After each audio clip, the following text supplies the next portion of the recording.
Hello दोस्तों, मेरा नाम है अजय और आज हम इस वीडियो में देखने वाले हैं लारावेल गार्ड के बारे में। तो हम ये जानेंगे कि लारावेल गार्ड होता क्या है, इसका हम यूज़ कब और क्यों करते हैं। तो आप वीडियो को अंत तक देखिएगा ताकि आपको लारावेल गार्ड के बारे में एक अच्छा खासा आइडिया आ सके कि क्या है और क्यों है। लारावेल हमें ऑथेंटिकेशन सिस्टम प्रोवाइड करता है। आप ब्रीज, जेटस्ट्रीम या लारावेल यूआई पैकेज यूज़ कर सकते हैं जिसमें आपको लॉगिन, रजिस्टर, फॉरगेट पासवर्ड ये सभी फीचर्स आपको लारावेल प्रोवाइड करता है। लारावेल ऑथेंटिकेशन सिस्टम प्रोवाइड करने के लिए गार्ड यूज करता है। अब सवाल उठता है कि गार्ड क्या होता है। तो लारावेल गार्ड एक मैकेनिज्म है जिसकी हेल्प से आपकी एप्लीकेशन ये बता सकती है कि जो यूजर रिक्वेस्ट कर रहा है वो लॉग्ड इन यूजर है या नहीं है। यानी कि लारावेल गार्ड हमारे ऑथेंटिकेशन सिस्टम से रिलेटेड है। ठीक है, अगर आप लारावेल के कॉन्फ़िग फोल्डर में auth.php में जाएंगे तो आपको वहां एक डिफॉल्ट गार्ड मिलेगा जिसका नाम है वेब। वेब गार्ड की डेफिनेशन आपको auth.php में ही आपको नीचे मिल जाएगी। यहाँ आपको गार्ड्स नाम की एक की मिलेगी जिसमें ये बताया गया है कि उस गार्ड के लिए कौन सा ड्राइवर होगा और कौन सा प्रोवाइडर होगा। अब यहाँ क्वेश्चन उठता है कि यहाँ ड्राइवर और प्रोवाइडर क्या है। तो वेब गार्ड के लिए सेशन ड्राइवर यूज किया गया है।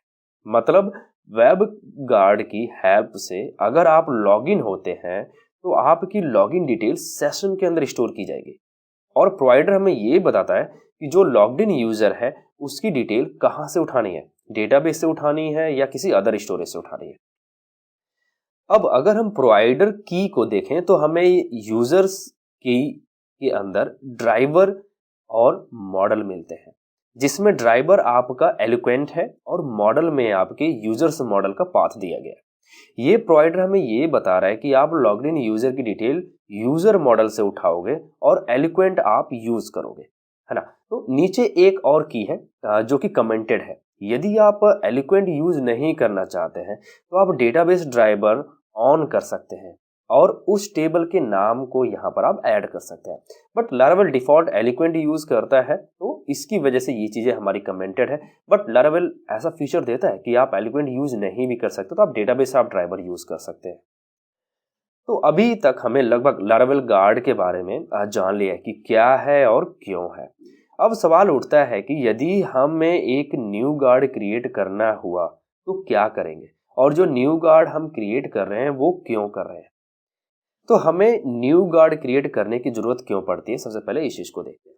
क्योंकि आप अलग अलग यूजर के लिए अलग अलग टेबल मैनेज करना चाहते हैं। फॉर एग्जाम्पल, आपके पास मल्टीपल लॉगिन सिस्टम है जिसके अंदर आप टीचर को लॉगिन कराएंगे, स्टूडेंट को लॉगिन कराएंगे और एडमिन को आप लॉगिन कराएंगे। इन सभी जो हमारे यूजर्स हैं यानी कि जो यूजर टाइप्स हैं इनके आपने अलग अलग टेबल आपने क्रिएट किए हुए हैं और अलग अलग इनके लॉगिन और रजिस्टर पेज है। ठीक है, तो टीचर के लिए आपका एक अलग यूआरएल है, यूजर के लिए आपको एक अलग यूआरएल है, स्टूडेंट के लिए आपका एक अलग लॉगिन पेज है। तो यहाँ पर क्या होगा कि टीचर के लिए अलग टेबल है जिसमें आप टीचर की ईमेल एंड पासवर्ड मैनेज कर सकते हैं। तो इसके लिए आप एक गार्ड क्रिएट करोगे टीचर के नाम से और उसके प्रोवाइडर में आप टीचर मॉडल को ऐड कर दोगे। ठीक है, अब अगर टीचर को लॉगिन करना है तो आप लॉगिन करते टाइम ऑथ, गार्ड और टीचर यहाँ पे आप प्रोवाइड करोगे। बाय डिफॉल्ट यदि आप गार्ड प्रोवाइड नहीं करते हो, यहाँ पर जो गार्ड नेम आप प्रोवाइड कर रहे हो, तो क्या करता है कि Laravel by default web guard use करता है जो आपको auth.php के टॉप में मिल जाएगी। वहां पर डिफॉल्ट वेब गार्ड वो यूज करता है। बट यदि आप गार्ड नेम प्रोवाइड करते हो तो लारावेल को पता है कि आपने कुछ प्रोवाइड किया हुआ, इट मीन्स कि आप टीचर गार्ड आप यूज करना चाहते हैं। ठीक है, सिमिलरली आप स्टूडेंट एंड एडमिन के लिए भी यही चीज करते हैं। एक और रियल वर्ल्ड एग्जांपल लेते हैं जिसमें आप एपीआई क्रिएट करते हैं। ठीक है, तो क्या होता है कि उस टाइम आपको टोकन बेस्ड लॉगिन करवाना होता है। तो जब आप JWT टोकन जब आप क्रिएट करते हैं तो आपने इस चीज को आपने एक्सपीरियंस किया होगा कि वहां पर आप JWT ड्राइवर आप यूज करते हैं या फिर आप टोकन ड्राइवर आप वहां पर लिखते हैं। ठीक है, आई होप कि आपको वीडियो अच्छी लगी होगी। यदि इससे रिलेटेड कोई क्वेश्चन है आपके मन में गार्ड से रिलेटेड तो आप मुझे कमेंट सेक्शन में लिखिए, मैं उसको जो जवाब दूंगा। मिलते हैं वीडियो में, तब तक के लिए बाय बाय।